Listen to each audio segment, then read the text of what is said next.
touring's great, but you need to, basically you need to prepare to tour. You need to get a lot of sleep before you do it, and you need to be able to sleep at the drop of a hat for 1 hour at a time. Can you sleep for 1 hour at a time on any mode of public transport? Hand in mouth, we know the journey was hard. But yeah, you need to be able to sleep like that. You need to be able to get on a flight and sleep and take the hour and benefit from it. And it took me years to learn how to do that, because I've got nervous energy anyway, so I find it difficult to switch off. You know what I mean? So, so it took me years to kind of to learn how to do that. But once I did, then the whole process of touring is a lot easier, because you can kind of you pick up your energy and your fuel. And the other thing, it's really important to eat well and to try and eat balanced meals along the way. Even if you've gone from a club to an after party, you know, if you're drinking and all the rest of it, then you need to be able to at some point make sure that you eat as well. And then that gives you the fuel to either go to the airport crying or carry on to the next party crying. Well, you've asked me on a good day actually, because this is my 4th day in a row, and I just did 7 gigs in 9 days. So it's been pretty hectic. Yeah, and this is the 4th one consecutively. So if I'm looking a bit tired, that's because I am. But yeah, touring, I think that's the work part of DJing, for me anyway. Touring's a funny old thing really at the end of the day. I mean, you moan about it while you're on it, but if you go 2 weeks without doing it, you get incredibly annoyed that you're not on it. Frustrated. At the moment, sort of most of the time, I'm away more than I'm at home.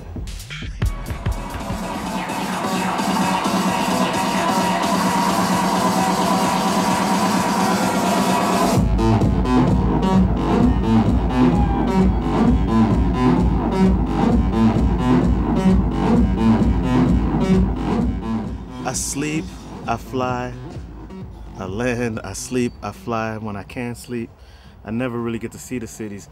This, you know, Ibiza is probably the only place I really get to hang out after I sleep for 2 days, but on the 3rd day I'm on another flight.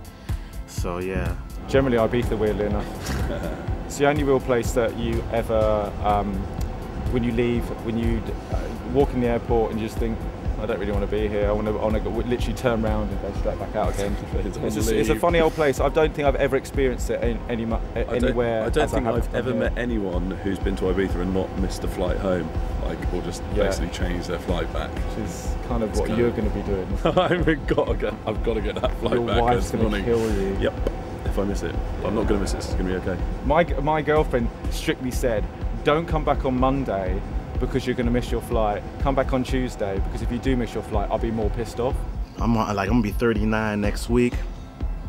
So out of all of my 24, 23 years, it's been like non-stop. It's all been fun, you know. It's really hard to choose a place, because, you know, we all dance to the beat of one drum, so it's like one big family. It's just like, you know, I'm a fun guy, you know. You're talking to the promoter before the gig, and you realise that you're on different planets, and it's kind of like, you try and explain, kind of like, well, you know, you do know that this is what it's probably going to sound like, and the conversations were pretty. I had some really interesting and challenging conversations, and it was like hell on earth trying to play at these venues. It was really like very, very different. I would never want to name names.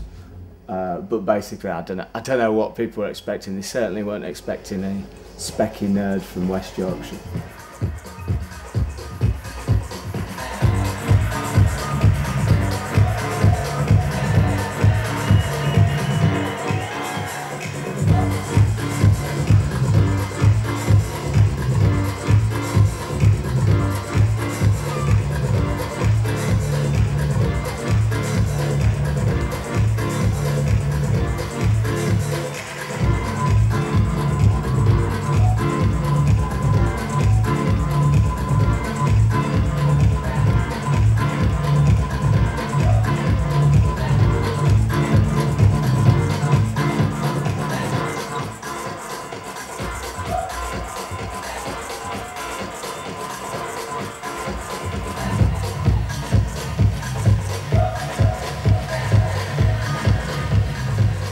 everywhere you go has its own kind of individual way and kind of peccadillos. You know, it's you need to do a little bit of research really. I would play differently at say Il Moretto in Venice than I would play at Space, and differently completely at say the Sub Club in Glasgow. It would be completely different as well, you know, totally different environments. So obviously certain types of records don't translate in every environment. There are a small number that do, and there's a little cross section that do, but you know, you need to be aware, you need to do your research.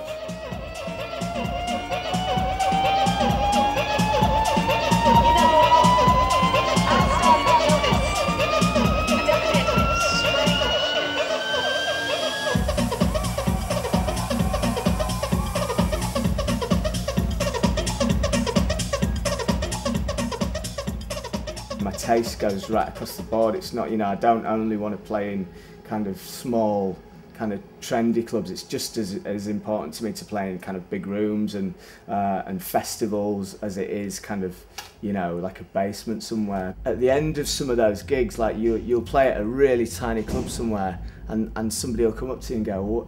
I thought you were going to be." You know, they'll say something like, which is offensive 9 times out of 10, they'll say, "God, I thought you were going to be really naff," or something like that, and you've ended up, you know, you've ended up having a really good time, and you've also kind of, you've pushed it as well and played completely what people, you know, there's always somebody who isn't going to expect what you do, and that's possibly one of the things that I enjoy the most out of the whole thing of DJing, is kind of confounding people's expectations and doing that. And especially if you travel to a far off land to do that, and someone comes up to you and says that, then it's the best thing. It's direct communication, which is why I suppose what drives me the most is to communicate.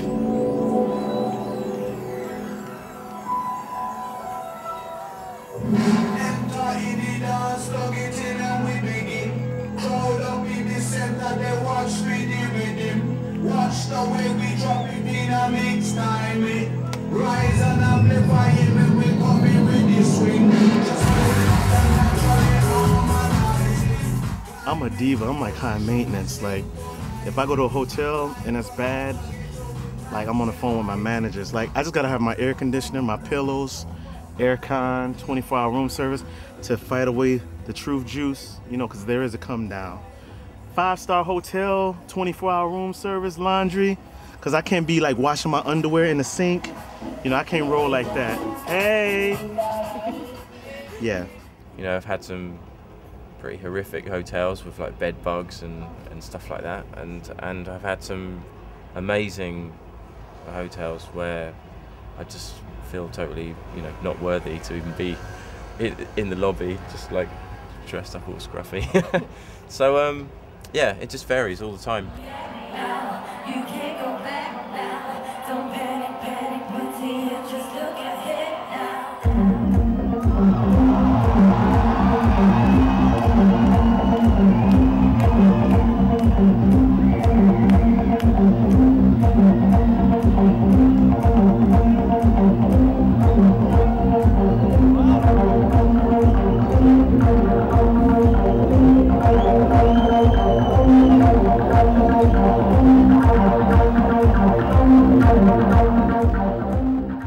When they pick you up from the airport to the gig.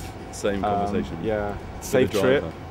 How was your flight? No, I love flying. I had a really good flight, because I love sitting on an airplane for a long period of time and not be able to move. Any delays? So how did you make that kick drum in that track? Yeah. No, I used to go out a lot. Like whenever I travel somewhere, I used to be really, really keen and get like a tour guide and just do stuff. You had a tour guide? No, like a book, not like a personal person. A personal tour guide. No, and, I used to go and just do stuff, and now because you end up going back to the same places, you've kind of done all the tourist stuff, so you just sort of, you know, it's nice going back to see the same people, but you don't go sightseeing. I think when you first start to tour, you know, everywhere you just party all the time, everywhere with anybody as well, and you quickly find yourself in the most absurd scenarios. With like, you look around and you go, actually, what am I doing here? What am I doing in this you know, butcher shop in Barnsley. You know, obviously getting to see all these amazing places is incredible, but it's kind of it's a bit of a tease sometimes. Like the last 4 days, it's like you're somewhere, you play, you're in a hotel room, and then you're on a plane or in a car or on a train.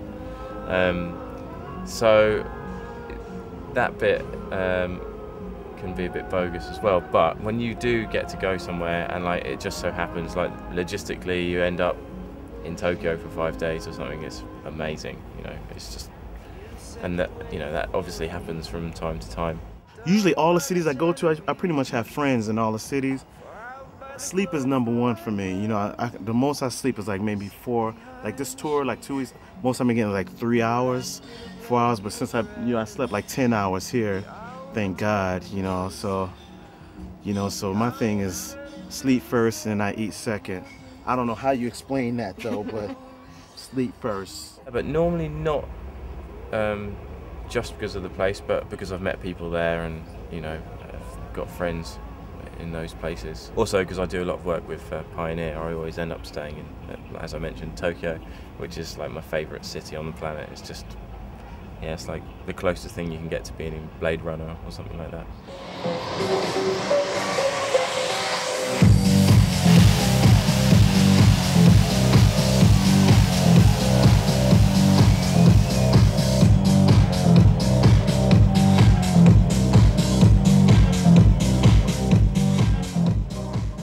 Because I do travel so much, I miss my sort of home creature comforts of Southampton, which isn't what most people would say is an exciting, happening city, but all my family's there and stuff. And I think when you're away a lot, your home can be like a shithole, but it doesn't matter because you miss it.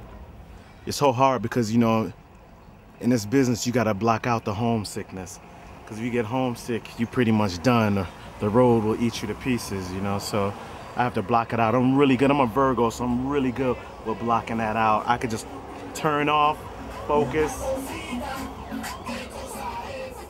The less sleep you have, the more you miss your home comforts. You miss your own bed, but the lust to get to the next gig and to nail the next gig is the thing that drives you, and it's an amazing feeling. But the best bit, it doesn't matter how good, I mean, you could have a tour where all the gigs are brilliant and you've had an amazing experience and your music connects and everything, but there's nothing like when you sit down on the plane to go home.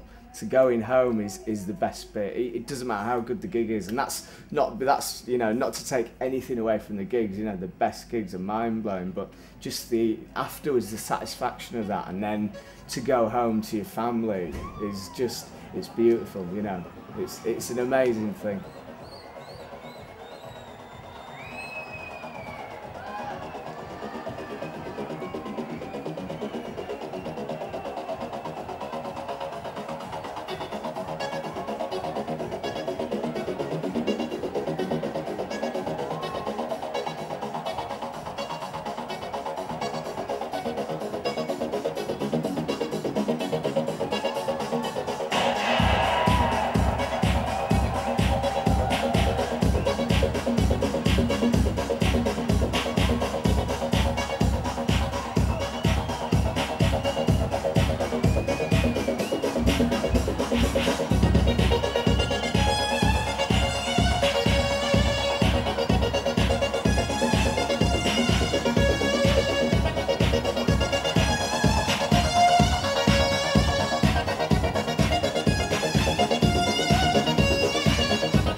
I miss people that interrupting.